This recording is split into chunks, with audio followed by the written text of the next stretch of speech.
ட்ரையரில் கிடக்கும். ஆனால் நான் ட்ரையரில் வந்து ஆன் பண்ண மாட்டேன். எனக்கு வந்து ட்ரையரில் போடுறது பிடிக்காது.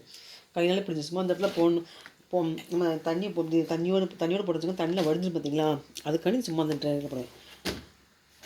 சுவிட்சை ஆன் பண்ண மாட்டேன், அந்த சுத்த விட மாட்டேன். ஏன்னா ட்ரையர் இருந்து போட்டு வச்சுக்கோங்களேன், அந்த துணிலாம் முறுக்கி துணி வேஸ்ட்டாக பெஞ்சிட்டு போட மாட்டேன்.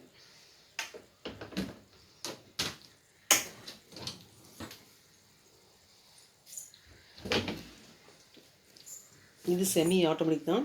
எனக்கு செமி ஆட்டோமேட்டிக் தான் பிடிக்கும். இது வந்து நம்ம கையில் வச்ச மாதிரி ஒரு சுத்தமாக துவச்ச மாதிரி ஒரு ஃபீல் ஆகும், உங்களுக்கு ஒரு சாட்டிஸ்ஃபை கிடைக்கும். அதில் தான் ஃபுல்லி ஆட்டோமேட்டிக்னு வச்சுங்களேன். அதில் வந்து அந்த சோப்போட ஸ்மெல் வந்து போன மாதிரியே ஒரு தெரியாது. அதனால வந்து ஃபுல்லி ஆட்டோமேட்டிக் பிடிக்காது, செமி ஆட்டோமேட்டிக் தான் பிடிக்கும்.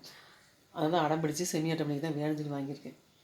அடுத்து வாங்கும்போது 2 வாஷிங் மிஷின் வீட்டுக்கு வாங்க வச்சுங்களேன். ஒன்று ஃபுல்லி, இன்னொன்று செமி ஆட்டோமேட்டிக். இந்த மாதிரி வச்சேன். இது வந்து நல்லா ரஃப் அடி அடிக்கும்னா அழுக்கு ட்ரெஸ்ஸு, பெட்ஷீட்டு இந்த மாதிரிலாம் உள்ளதெல்லாம் நல்லா துவைக்கும் இந்த செமி ஆட்டோமேட்டிக். நம்ம அந்த அழுக்கு தண்ணி திறந்துட்டு திருப்பி வந்து நம்ம கைகால் அலசுற மாதிரி ஒரு ஃபீலிங் கிடைக்கும்.